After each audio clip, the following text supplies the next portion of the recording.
سے ہمارے نوجوان ایسے ہیں جن کو دیکھ کر کے ایسا معلوم ہوتا ہے کہ یہ کوئی غیر مسلم ہے، یہ اسلام والا نہیں ہے، یہ ایمان والا نہیں ہے۔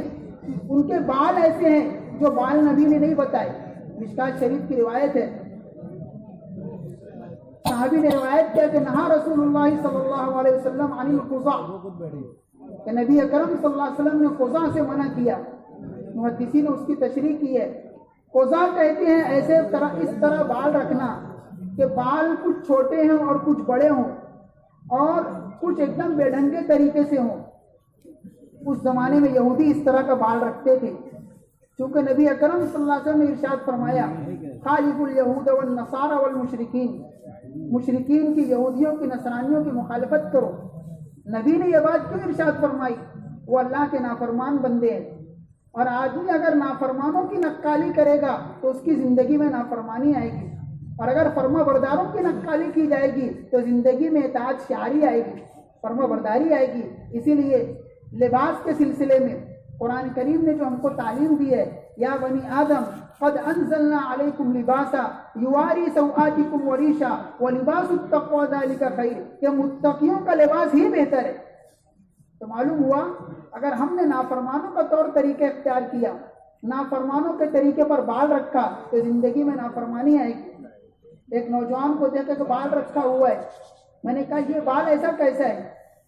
کہنے لگے یہ سور کٹ ہے، سور کی طرح بال رکھے جا رہے ہیں۔ بولے یہ ڈاگ کٹ ہے، کتا کٹ ہے۔ اب بتاؤ، اچھا خاصا انسان ہے اور یہ سور کے طریقے پہ بال رکھ رہا ہے۔ میں نے اس سے پوچھا یہ کیسا بال ہے؟ اس کے بال پورے کھڑے کھڑے تھے۔ یہ کس طرح کا بال ہے؟ کہنے لگے جیلی لگا کے اس کو کھڑا کیا گیا۔ کیا نام ہے؟ بولے اس کو پگ کٹ کہتے ہیں۔ اندازہ لگاؤ، ہر جانور کے اندر کوئی نہ کوئی برائی ہے۔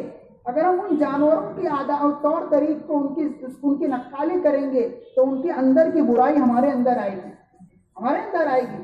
اسی طریقے سے آج ہم جو لباس پہن رہے ہیں، میں اپنی بات مختصر میں پیش کر رہا ہوں کہ کن چیزوں کی اصلاح کی ضرورت ہے۔ آج جو لباس ہم پہن رہے ہیں، یہ لباس وہ لباس نہیں ہے جس کی تعلیم شریعت نے کی ہے۔ شریعت نے لباس کے سلسلے میں بتایا ہے یواری سوآتکم، جو تمہاری سطر کو ڈھانک دے گے۔ آج ہم خود اپنے پاس پڑوس کے لوگوں کا، اپنے پاس رہنے والوں کے لباس کو دیکھیں، وہ جو لباس پہن رہے ہیں کیا اس سے ان کی سطر چھپی ہوئی ہے؟ لباس پہننے کے بعد بھی ایسا معلوم ہوتا ہے کہ آدمی ننگا ہے۔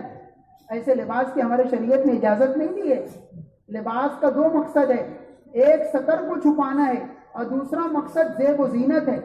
اس سے دونوں چیزیں خراب ہو رہی ہے۔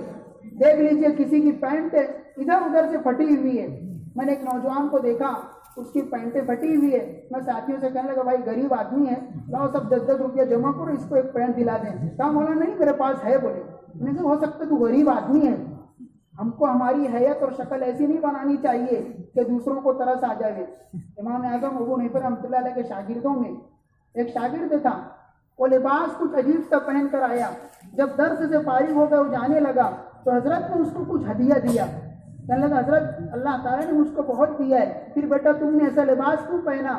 حضرت ایسے پہن لیا۔ کہا کہ اللہ نے اگر تم کو دیا ہے تو اس نعمت کا اظہار کرو، تمہاری اس حالت کو دیکھ کر بہت سو کا دل دکھے گا۔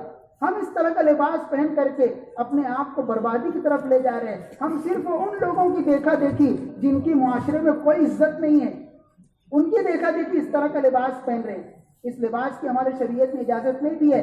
یہ لباس بے حیائی کو بڑھا رہا ہے، بے حیائی کو بڑھاوا دے رہا ہے، اور معاشرے میں بے حیائی بڑھے گی تو طرح طرح کی بیماریاں آئے گی۔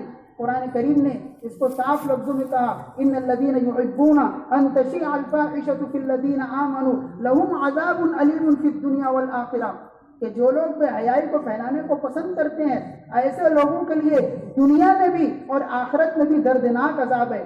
ہم اس طرح کا لباس پہن کر کے بے حیائی کو عام کر رہے ہیں، بے حیائی پھیلا رہے ہیں کہ لباس پہننے کے بعد بھی ہم برہنہ نظر آتے ہیں۔ لہذا ایسے لباس سے بھی پرہیز کرنا چاہیے۔ ہمارے اکابرین میں ایک بہت بڑے عالم گزرے ہیں، انہوں نے درد کے ساتھ یہ بات کہی تھی کہ تم کو تمہارے نبی کے طریقے میں کیا کمی نظر آئی کہ تم دوسروں کا طریقہ